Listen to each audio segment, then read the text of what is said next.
반갑습니다. 김영윤TV입니다. 7월 28일 일요일 첫 영상인데요. 요즘 22대 국회 들어서 탄핵이란 말이 거의 일상화되다시피 했죠.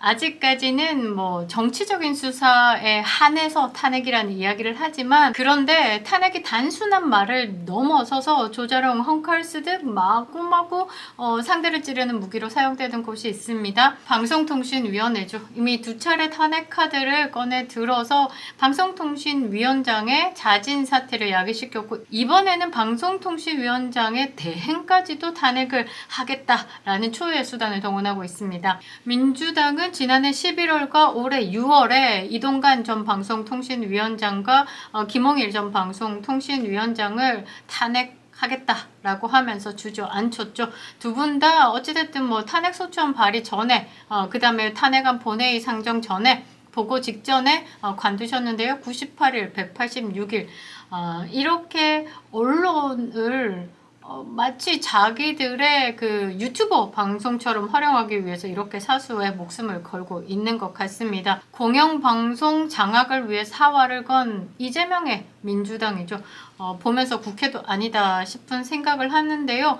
안 그래도 국민들 사이에서 국회가 해산을 해야 한다라는 말까지 돌고 있습니다. 왜 이렇게 민주당이 억지를 부리며 그리고 상식을 벗어난 행동을 하면서 MBC 민주당 방송센터라고 그 이미지가 하락을 했죠. 그 정도로 조롱을 당하면서도 MBC는 이렇게 민주당과 함께 하려고 하는지 왜 이럴까 싶은 생각이 듭니다. 이 방통위는요, 그 독립적 위치에서 공공성, 그 다음에 공익성을 추구하기 위해서 설립된 기구인데, 이게 정파적으로 치닫고 있는 부분에 대해서 분명히 부작용이 발생한다라고 봐야 되는데, 이게 정치권에서 그 대결의 충돌의 장소로 쓰인다는 것 자체가 굉장히 국민들에게는 피로감을 주는 거다. 왜 이렇게 방송을 장악하려 하는지 그것을 잘 보여주는 예가 이준석이지 않을까 하는데요. 오늘의 주제는 앞에 부분이 좀 길었지만 이준석입니다. 이준석이 얼마 전에 방송에 나왔죠. 국회의원 월급이 얼마다 이러면서 첫 월급이 992만 2천 원이 찍혔다라고 하면서 아마 지 인생의 첫 직장이다. 그거라고 생각을 하는데요. 누가 월급을 밝히면서 세후를 말합니까? 세전에 대해서 이야기를 하는 거지. 그러니까 직장 안 다녀본 티를 내고 있죠. 암튼 간에 이렇게 삶을 노출하는 방송이 있었습니다. 마치 오랜 기간을 기다림과 인고 끝에 정당한 방법으로 국회의원 배지를 달았다라는 식으로 이 이준석에 대해서 미화하기 위해서 이런 방송을 이용을 하는데, 이것만 봐도 왜 민주당이 방송을 장악하려는지 아실 수 있을 것 같습니다. 지금 이준석을 이렇게 언론에서 또 다르게 다루고 있다. 뭐 차기 대권 주자로서 젊은 정치인의 삶이다 라는 식으로 지금 밑작업을 하고 있는 게 아닌가 싶은데요. 성상납 의혹이 있죠. 그리고 학력 의혹이 있습니다. 가짜 학력이죠. 사기 학력 의혹이 있습니다. 이게 미국 같은 경우는요, 그냥 인간 사회 자체에서 매장을 당하는 수준이고, 더 나아가서 정치인, 공인으로서 도덕적인 우위에 있어야 하는 정치인으로서 이렇게 성에 관한 비리, 그 다음에 학력에 관한 비리, 이 막강한 비리 두 개를 들고 있다라고 하면 최강 빌런으로 정치계에 발 못 붙입니다. 그런데 한국 사회는 어찌된 판인지 이렇게 뻔뻔하게 나오는 거 보면 언론의 힘이라는 게 참으로 대단하구나. 그래서 좌파들이 이 언론을 장악하기 위해서 이렇게 힘들지만 뻔하게 욕 듣는 거 알지만 장악하면 땡이니까 이렇게 생각하는 게 아닐까 보는데요.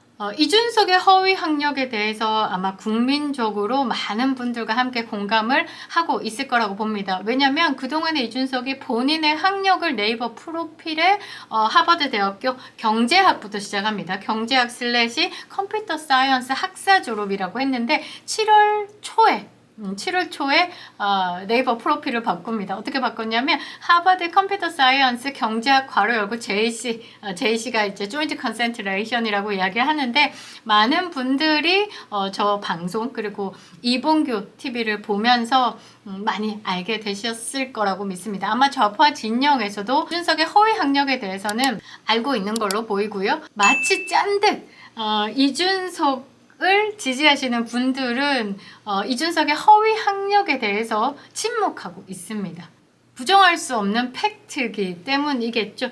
저희 구독자님께서 이준석의 허위 학력에 대해서 고견을 남겨주셔서 방송을 해보도록 할 건데요. 이 부분에 대해서 조금씩 정리하면서 앞으로 현재 진행형인 그 학력 의혹의 대상자죠. 알렉스 한동훈의 딸입니다. 한동훈의 딸에 대해서도 지금 MIT 지원에 관해서 그리고 MIT 합격에 관해서 굉장히 부풀려진 스펙이 의심이 가는 부분, 그 부분에 대해서 계속 방송을 할 건데요.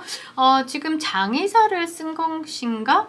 특정인의 지금 거론된 알렉스 한의 입시와 스펙 자료가 인터넷에서 사라지고 있습니다. 폴리티코 정치연구소에서는요, 이미 그동안에 알렉스 한의 개인 유튜브도 백업이 되어 있는 상황이고, 모든 자료들은 MIT 교무청 입학청이죠. 입학청에서 받아서 보고 있기 때문에 인터넷에서 자료를 삭제해도 지금 자료는 충분하게 보강되어 있습니다. 디지털 장의사 사업이 번창하고 있는 것 같은데요. 이준석은요, 지난 10년 이상 방송과 또 미디어에서 거짓말을 주구장창 해왔기 때문에 너무 많아서 인터넷 장의사, 디지털 장의사를 쓴들 삭제가 불가능할 것 같고요. 많은 분들께서 캡처본을 많이 저장해서 저에게 전달 주시고 계신데요. 너무나 감사드리고 있습니다. 우리 구독자님께서 허위 학력, 이준석의 허위 학력에 대해서 고견을 남겨주신 부분 한번 여러분들에게 전달해 드리도록 하겠습니다. 이준석에 관해서 미국 사립대 학부 입학에 대해 한국인이 알아야 할 중요한 3가지.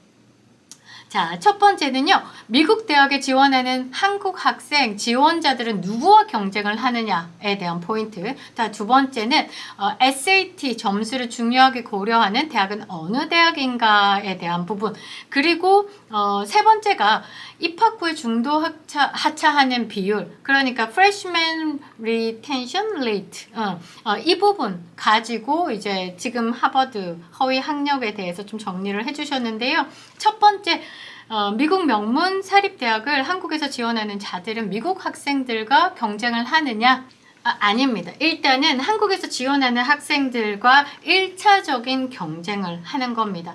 즉 말해서 한국에서 지원하는 학생들만 모아서 이 중에서 가장 우수한 학생을 뽑는 것, 지역적으로 선택 단위가 존재한다라는 거죠. 그리고 이준석은요, 한국에서 고등학교를 졸업하고 한국에서 하버드를 지원하는 학생들을 모아서 거기서 가장 좋은 스펙의 학생을 뽑는 것. 그래서 이준석은 미국 고등학교를 졸업한 학생들과 성적을 비교 분석하는 그 경쟁 대상이 아니다. 한국을 먼저 보자라는 거죠. 그러니까 이준석은 한국에서 하버드 대학교를 지원했던 사람들이 아마 많을 건데 수학 97등입니다. 수학 97등. 중국어 전교 1등. 수학이 전교 97등. 그런 학생이 과학에 관련된 분야를 하버드에 지원을 했다라는 것 참 대단하다라고 봐야 되겠죠. 알기 쉽게 또 정리를 해주셨는데요. 한국을 예를 들어 설명하면 강남에서 신청하는 학생들은 모두 모아 하나의 풀, 강남풀, 즉 풀 1이 되고, 강원도에서 신청하는 학생들은 강원도 풀 하나가 되고, 또 시골 동네에서 신청하는 학생들이 있으면 또 세분화돼서 시골 동네, 이런 식으로. 그래서 지역적으로 또 가진 자와 없는 자들을 구분해가지고 각기 다른 풀에서 만들어 놓은 점수를 매겨서 그 풀에서 가장 원탑인 학생들을 뽑는다라는 말이죠. 그래서 이준석은 전 세계에 몰려있는 천재들과 경쟁해서 그 천재들을 제끼고 합격한 게 아니라 대한민국 판에서 여러 풀들을 가지고 거기서 뽑힌 1등들과 경쟁했다라고 봐야 되겠죠. 그래서 남겨주신 글을 다시 정리해보면요. 한국에서, 아니 조금 봐줘서 아시아에서 입학 원서를 낸 학생들끼리 경쟁해서 그 중에 뽑은 게 팩트다. 즉 같은 지역과 비슷한 도토리 키재기에서 뽑은 것이라 할 수 있다. 미국 학생 선발 방법도 이렇다. 거기서 이제 뽑혔다라고 봐야 되는데, 여기서도 뭐 의문점이 있죠. 중국어는 1등, 그러나 수학은 97등이다라는 거죠. 자, 두 번째 정리해 주셨습니다. 미국 명문 사립대 중 학생들의 합격 SAT 점수가 가장 높은 대학 순위라는 게 있는데 매년 이 순위를 발표한다. 1위가 시카고대 1545점, 1600점 만점이죠. 2위가 MIT, 알렉스 한동훈의 딸이 입학해서 지금 한 학기를 끝냈습니다. 1543점. 10위가 하버드대인데 1520점입니다. 링크는 제 게시판에 띄워져 있습니다. 2023년 11월에도 신문 기사로 나온 링크까지도 올려져 있으니까 클릭하시면 대충 확인하실 수 있습니다.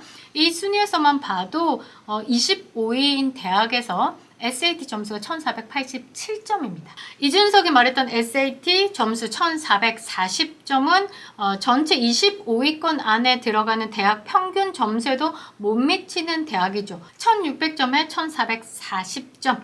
100점 만점으로 환산하면 90점 겨우 턱걸이했습니다. 그러니까 미국의 25위권 대학 수준보다 낮은 점수로 하버드에 들어갔다라고 하는 거는 큰 힘이 작용했던지 진짜 운이 좋았던지 그렇게 하는 거죠. 공부가 뛰어났다라고 해서 합격하기에는 굉장히 쪽팔리는 케이스다라고 정리를 해주셨죠. 하버드는 원래 유명 기업가의 자녀, 억만장자의 자녀, 유명 정치가의 자녀 등 SAT 성적 등 학구적인 것보다 유명세에 치중을 두는 대학 중에 하나다. 그런 경우도 있죠. 노무현 장학생이었으면 분명히 노무현 측근의 추천서나 유승민 말씀하시는 것 같습니다. 유승민 쪽에 강력한 추천서를 제출해 한국에서 응시한 학생들 중 점수를 잘 받았을 듯하다.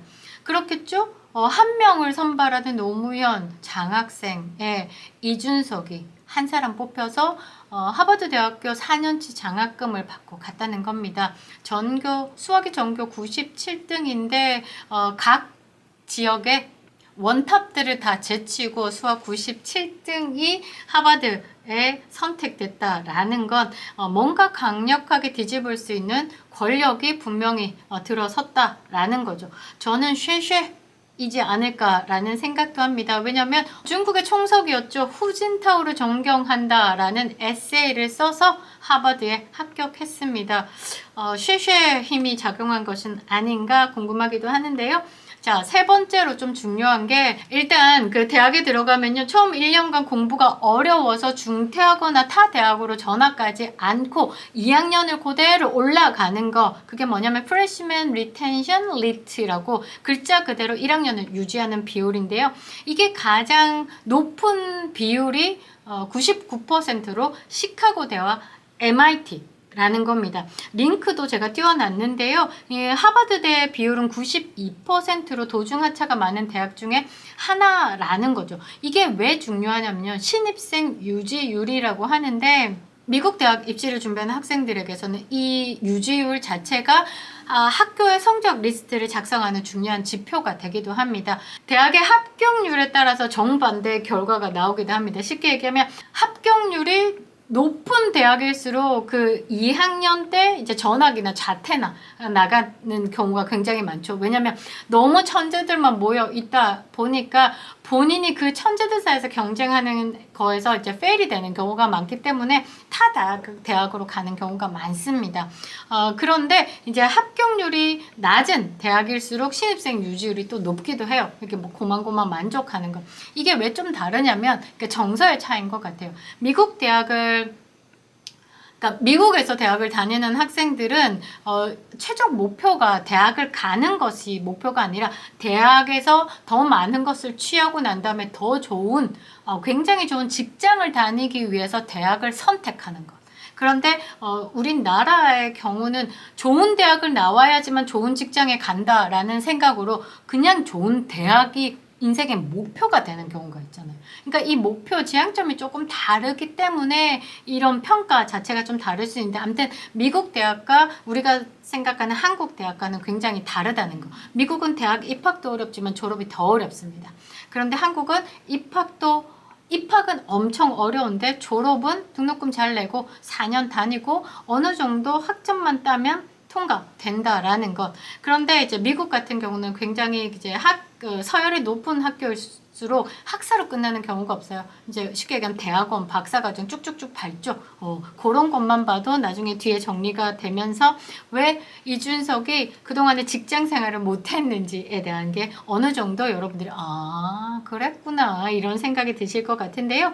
아마 이준석이 타 학생들과 경쟁이 힘들어서 전공도 아니면서 중국어를 많이 듣거나 복수 전공했다고 하다가 조인트 컨센트레이션이라고 말을 바꾸고 경제학은 조인트 컨센트레이션에도 참여하지도 않는데도 우겨대고 컴퓨터 공학 학사라고 하더니 그 분야에서 취직도 안 하고 슬래시 못한다 라는 취지로 이야기를 하셨는데요. 이 리텐션 리트가 높은 대학의 학생들은 대체적으로 자존감이 강해서 학부 그러니까 우리가 대학을 마치고 자기 분야의 전공을 살리기 위해서 대학원을 가고 또 전문가가 되기 위해서 박사 과정을 밟고 그리고 학부의 명성에 맞는 상식과 논리를 펼쳐내는데 이준석을 보면요 그 부분에 대해서 본인이 학부를 나왔다고 하는 뭐 컴퓨터 과학이나 경제학에 대해서 그거에 맞는 상식과 논리가 굉장히 결여된 언행을 해가고 있죠. 그리고 자존감도 보이지 않는다라고 여기서 평가해 주셨는데요. 최소한의 학력은 사실대로 밝혀야 한다. 정치인이라면 그렇지 않겠습니까?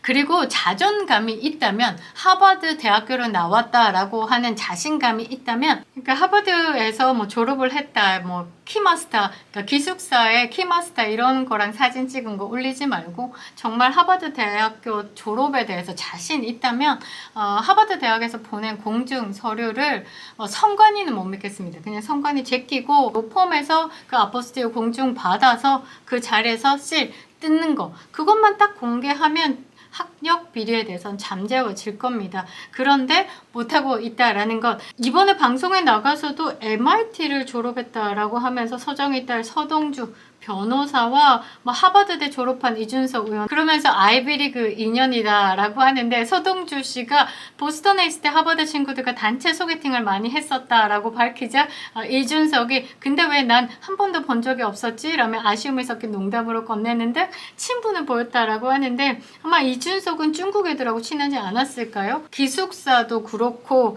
많은 것을 알고 있지만 찬찬히 펼쳐내도록 하겠습니다.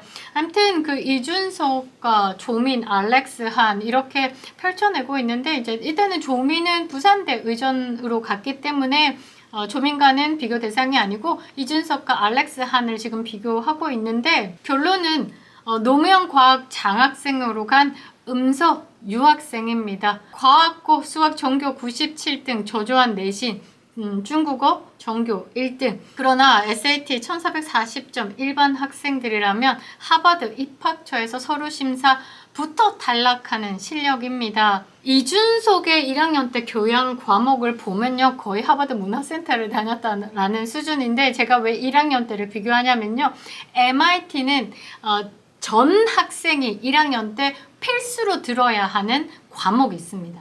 이것을 통과하지 못하면 2학년 올라가지도 못합니다. 그래서 제가 아까 말씀드렸던 그 1학년 유지 비율이 MIT가 굉장히 낮은 이유가 무슨 과를 상관없어도 이 과목을 무조건 들어야 된다라는 게 있기 때문에 이것을 통과 못하면 2학년으로 못 올라간다. 그러니까 페일하는 학생들이 분명히 많았을 거라고 보는데 요거 두 개만 한번 비교하고 마무리를 지어보도록 하겠습니다. MIT 대학교 1학년 전공 필수 수강 스케줄입니다.